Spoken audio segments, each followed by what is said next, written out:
Welcome back. The other big story, Rohit Sharma named captain of the 16-man squad for the T20 series against New Zealand next week. Virat Kohli, Ravindra Jadeja, Jasprit Bumrah and Mohammad Shami rested for the series that begins next week in Jaipur, and the selectors drafting some youngsters in the team. KL Rahul is Rohit Sharma's deputy. Ruturaj Gaikwad among the new stars who's been picked. Batting all-rounder Venkatesh Iyer also given a maiden India call-up. Hardik Pandya dropped from the team. Joining me now, Sunil Gavaskar, former India captain and our analyst, joins us. Mr. Gavaskar, the big news, Rohit Sharma, India's new captain. Most expected this, but is this the start of a new era, especially in white ball cricket for India?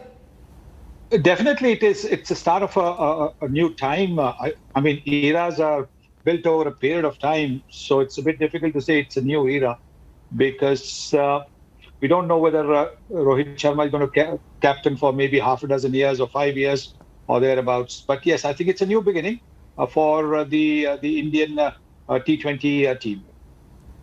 Was it inevitable though? You think that after the defeat that India needed these new ideas, needs a new start? You're saying it's not a new era, but needed a new start, new energy, new faces, and Rohit in that sense will reflect the change in the air as captain?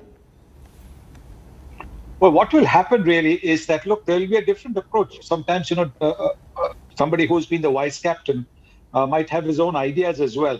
And he might have been suggesting it, but those might not have come to fruition. But, then eventually when the vice captain gets to be the top man, the top boss, then he can put those ideas into place. And I think that is what we might be able to see in the next few matches that Rohit Sharma is going to captain. But you've seen Rohit Sharma, you've seen Virat Kohli. What do you think from the outside is the big difference that we will now see between the two of them when they lead the team? That is a little bit difficult to say straight away because at the end of the day, you're also a captain is only as good as the team that he has. If the team is a good team, then it will perform in any conditions. If the team is not a good team, it doesn't perform.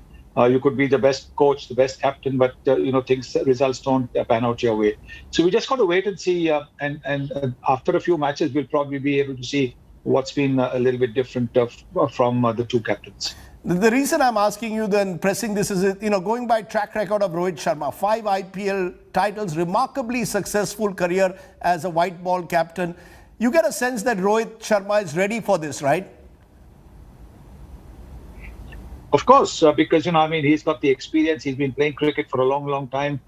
He's captained the Mumbai Indians to 5 IPL titles. So, yes, I think, you can say that he's absolutely ready because he spent a lot of time at the international level. He's been part of the Indian team for the last maybe 7 or 8 years. So clearly, yes, I think he's got the experience and you could say that he's ready for it. But the one thing that you have to remember is just like a good first-class cricketer, a good franchise cricketer doesn't necessarily always turn into an outstanding international cricketer.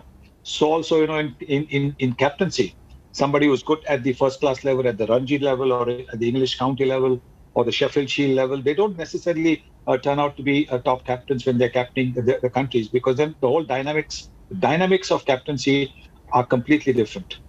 It is a new look team. You've got a new coach, a new captain. You've got KL Rahul as vice captain, which many believe suggests change. You've got Ruturaj Gaikwad, who did remarkably well. Venkatesh Iyer did well in the IPL. Do you see this as signs of change that the likes of KL Rahul in particular being given a step up? Indian cricket has decided to move beyond Virat Kohli into a new era. Yes. He's been captaining Punjab for the last couple of years. So clearly, yes, I think he's been marked out as the man for the future. Because generally what happens is, the selection committees tend to look at somebody who's going to be there in all 3 formats of the game.